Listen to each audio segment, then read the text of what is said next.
Morning peeps, good morning everyone, how's everyone doing? Hopefully you guys are all doing well. Don't forget, hit that subscribe button. If you guys are new to the channel, don't forget as well to like and share the vid. We are closing in on 42,000. I mean, we're like a steam train. We really are. So thank you so much to everyone that has subscribed. All right, let's see what there is to talk about today. Big one. Katie Taylor pushes for Chantelle Cameron Showdown to preserve May 20th Dublin date. This I love. I absolutely love this. Look, she's heard the noise. She's heard the whispers. People saying that she's scared of Chantelle Cameron. And she's like, all right, let's do it. Let's do it. We don't have to sit this one out. We don't have to wait for Amanda Serrano to heal up. We don't have to wait to get Croke Park. Let's go to Ireland. Let's go to the Free Arena. And let's bring in Chantelle Cameron. And I love this. This is why people love Katie Taylor. She's not backing down. You look at the resume. Look at who she's fought. She ain't backing down from nobody. You know what I like more about this as well? Obviously, Chantelle Cameron is undisputed at 140. But Chantelle Cameron would come down to 135, which would hurt her, right? Because she's a big girl. Katie's like, no, stay at 140. We'll dance at 140. Man, this is a good fight. I hope that this happens. I hope that now Katie Taylor is giving it the thumbs up, that everyone gets behind it and makes it happen. Because if you are Matchroom and you released your schedule, what was it, 8-fight schedule, I think they released. And obviously people have now paid up as well with the new DAZN prices. You can't all of a sudden just pull Katie Taylor Serrano and say, okay, that date's done. And now we've lost Callum Smith as well for the March 11th card. So you need to kind of preserve these fight dates. You do, especially for people that, again, have signed up for the year. So I think people would be happy with this. People would be like, okay, good. Katie Taylor, Chantelle Cameron, I'm happy with that. Katie Taylor not fighting and that fight card not happening, we have a problem. So I think this should sort of please everyone. And let's hope we can get it done. It's a fantastic fight. Katie Taylor's looking to become undisputed in 2 weight classes. I love it. Sensational. I mean, this is such a tough fight for Katie Taylor, it is. But hey, and I said this on a video the other day. I said, look, in order to kind of get us excited again for the Amanda Serrano fight, we do need to see something big from Katie. Like, I don't think Katie can sit it out until Serrano comes back in the summer. We need to see something. This is the something. This is it, isn't it? Chantelle Cameron, who I think quite easily defeated Jessica McCaskill, is now in line to fight Katie Taylor May 20th. And what I like as well, Katie put it up on her Instagram. Chantelle immediately slid in and was like, let's do this. So both of them won it. It's a big fight. And again, it preserves that date. It's important that we have a fight card on that date. It really is. Not just for Katie Taylor and Chantelle Cameron, but for the undercard guys as well. Gary Cully was going to fight on that date. So it's important. And hopefully we get an announcement soon that it's done. Chantelle Cameron, Katie Taylor at 140. I mean, if you're Amanda Serrano, you are literally like that. You're like that, thinking, geez, because this is a tough one. For Amanda Serrano, potentially, I mean, this is risky. Like, if you're Amanda's team, so if you're MVP Promotions, right, Jake Paul and all that stuff, you're maybe saying no to this. You're like, no, don't do that. Because a lot of people in the industry think Chantelle Cameron will beat Katie Taylor. Look, Katie Taylor's not, she's so good, so good. I mean, I have it like 1A, 1B with her and Clarissa as the GOAT, right? But she's not what she once was. That's just fact. She's not. She's had, if you even watch her, I think she's got a really bad knee injury, which is why she doesn't sit down in between the rounds a lot as well.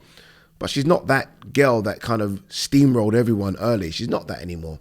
Chantelle Cameron is very good, very big, very confident, and has been waiting for this opportunity for a couple of years. For a couple of years, people have been saying Chantelle Cameron is the girl to beat Katie Taylor. And now Katie Taylor saying, okay, I will fight you, and I'll fight you at your weight class. Risky. Brandon Figueroa and Mark Magsayo came face-to-face at the press conference yesterday. What a big fight this is. And like, it's funny because you get a lot of boxing fans that say, oh, boxing isn't delivering, we ain't getting the fights. And I'm pretty sure all they're talking about is Fury Usyk and Spence Crawford, right?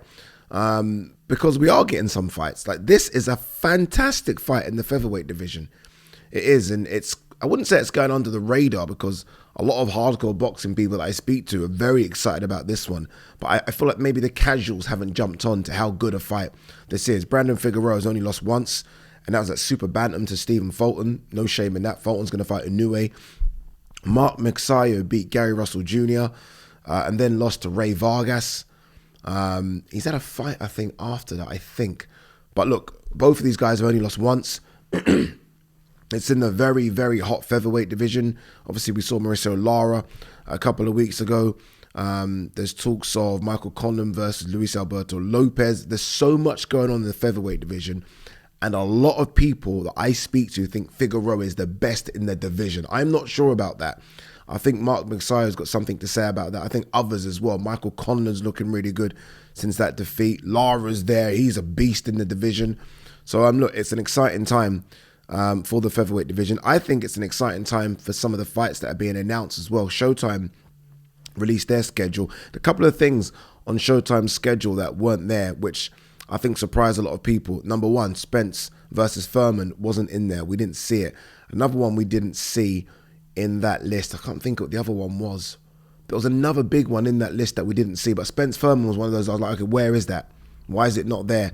So I don't know. We were told about, what was we told? Spence Furman could be happening in, not that I care too much about Spence Furman, by the way, but we were told April. I spoke to Derek James, and I think he kind of didn't really give off too much, but he was thinking April, May, not on the schedule. Doesn't mean it's not going to happen, but not in the schedule. But yeah, back to Figueroa and Magsayo. Please, if you can, watch it. Honestly, you will be entertained. Magsayo fights one way, Figueroa fights one way. What an exciting fight. What an exciting fight. Saw this the other day. Callum Smith withdraws from Stepien clash with injury. Show to move forward. Man, how disappointing. Remember, I wasn't even that excited about this fight. I have to be honest with you. It wasn't that. We was already talking about Callum Smith next, right? Who are you going to fight next? Is it going to be Beterbiev? Is it going to be someone else? But you still want to see Callum Smith fight, right? I've been very impressed with Callum Smith under Buddy McGirt. But the problem is now you've lost two big ones from it. I mean, Robbie Davis Jr. was going to fight Liam Parrow. Liam Parrow got injured. So they're saying, I think, that who's the main event? The main event's like something random now. It's Jack Cullen. Who's he fighting again? He's fighting the American whose name has just skipped me. We're going to get it up. Yeah, Diego Pacheco is the main event. I don't know, man. I don't know. What else is on that card? I don't know. I mean, look, one thing I always say about cards like this, where you lose the main event, you lose the co-main event fight, really, in Robbie Davis, although he's still on the card, a lot of people will be saying, like, cancel the card, cancel the card. You've got to think of the fighters on the undercard who don't get paid if there is no fight. If there's no fight card, they don't get paid. So as much as I think a lot of people will probably not be going because you're not going to get your main event guy, Callum Smith, fighting, for the guys on the undercard, it's so important that these fight cards continue. So important. What we got on the undercard? Thomas Whitaker Hart versus Mickey Ellison. Rhiannon Dixon fighting for her first title. Johnny Fisher, he would have sold a lot of tickets. So there's no way to cancel this card. Akib Fiaz, Campbell Hatton, Peter McGrail. No. Okay, so look, yeah, the show needs to continue. But it is a bit strange. Diego Pacheco versus Jack Cullen headlining a show in Liverpool. It's a bit strange, but it is what it is. Quick one.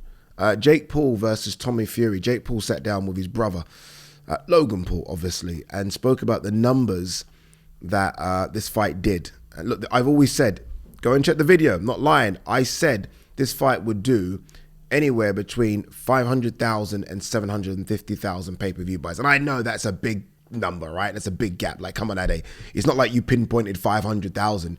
But regardless, I said it's going to do big numbers. And Jake Paul confirmed that this fight did do over 500,000 pay-per-view buys. Now, I'd like to know where the majority of that came from. Obviously, the fight was on BT Sports pay-per-view for $19.95. In America, it was on ESPN, I think, for $50. So it wasn't the crazy usual sort of pay-per-view price in America of $100. But regardless, that's a massive number. That's a massive number. There aren't many pay-per-views that are getting over that number this year. I would say I'd be shocked if there are more than 5 that get, like, for example, Bivol Beterbiev won't get over that number. Won't get over that number, regardless whether it be on DAZN or wherever, ain't getting over that number. Javonte Ryan will easily get over that. Not easily, but will get over that number. I think Fury Usyk will get over that number. AJ, I don't think AJ White's getting that. I think AJ versus the big one in the winter, if AJ gets past his next couple, will go over that. So whether that be Joe Joyce or Wilder. But there aren't that many. Canelo Ryder, no. I mean, that's a big number. 500,000 is a big number. I don't know what both got paid now, but I'm assuming that, I mean, if you're Jake Paul, you're probably getting close to 8 figures. You're probably getting close to it, which is insane. Insane. I will say this, knowing that done 500,000, I'll tell you now, KSI versus Jake Paul could touch 1 million. Honestly, could touch 1 million. KSI, Tommy Fury, yeah, good numbers as well, but KSI, Jake Paul could easily touch 1 million, which is insane, and it will do a stadium over here as well. I'm telling you guys, I'm in this era. Oh, sorry, this era. I'm in this thing, this generation, this thing. I'm in it. Right? I see it. I know the numbers. It's crazy. Honestly, it's crazy how these kids react to these YouTubers. Honestly, it's crazy. I think there was an issue before, people thinking it won't do good numbers because the majority of their fans are these kids that find these illegal streams. But no, these guys are doing the numbers, man. 500,000 pay-per-view buys is not to be sniffed at. That's an incredible number. It really is. The days of people getting those Floyd numbers, nah. Those Floyd Pacquiao, Floyd Conor, nah. That ain't happening. But yeah, I think that if anyone gets close to it, or at least touches that 1 million, it will be the YouTubers. It will be KSI versus Jake Paul. McCaskill, Habazin, Matchroom to now promote title fight. Piranha Promotions surrenders rights. Basically couldn't put the fight on, didn't have the money. It's a shame. Because Matchroom's bid was so low. Let me see what it was again. I think it was like 60,000 or something. What was Matchroom's? Let's have a look. Yeah, Matchroom's bid was $91,000. Habazin's manager, they bid 201,000. But now Matchroom's bid of 91, which was the second, is the biggest. So McCaskill is going to get 57,000 for that fight, and Ivana Habazin will get 24,000. Remember, the WBC take their 10%, so they're going to get 10,000 or 9,000, whatever it is. But yeah, that's a massive drop. Imagine that if you're McCaskill, like the previous bid was 201,000. You've already spent that money. You've already calculated it. Like, ooh, here we go. I'm going to get my percentage. My 70%. You're excited. You're thinking, geez, we've ate. And now that goes from whatever that would have been. What would that have been? 130,000 or whatever it was to 57. Ouch. Ouch, ouch, ouch. All right, what else we get? Eddie Hearn gives Zhang Jili a puncher's chance against Joe Joyce. Yeah, he's got that. 100%. He's got that. Oh, this is interesting. This is a fight, yeah, that could be enormous. Gervonta Davis on Shakur Stevenson. Gervonta Davis on Shakur Stevenson's boxing ability. What are you going to do when you get hit? Such a big fight, innit? Such a big fight. Boy, I love it. I love it. I love Shakur versus anyone in that division.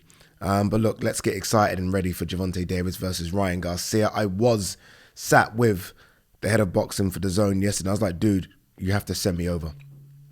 You have to send me over. There's a bit of a conflict though, because there is the Joe Cordina card as well. Joe Cordina cards, I think, is April 22nd as well, There's a Misfits card in New Orleans, and obviously then there's this one. So I don't know how all the talent gets spread around, but boy, I know where I want to be. And that's Ryan Garcia, Gervonta Davis. Everything else, I'm sorry, I know Joe Cordina's fighting for a world title. I know Sandy Ryan's on that card as well, but I know where I want to be. All right, anything else before we... Gamboa, I didn't even know he was in jail, released from jail. Jesus. Oh, yeah, didn't he have a car accident and someone died? Jeez. Anyway, look, we're not going to get into that. We are done. Are we done? We are done. Peace and love.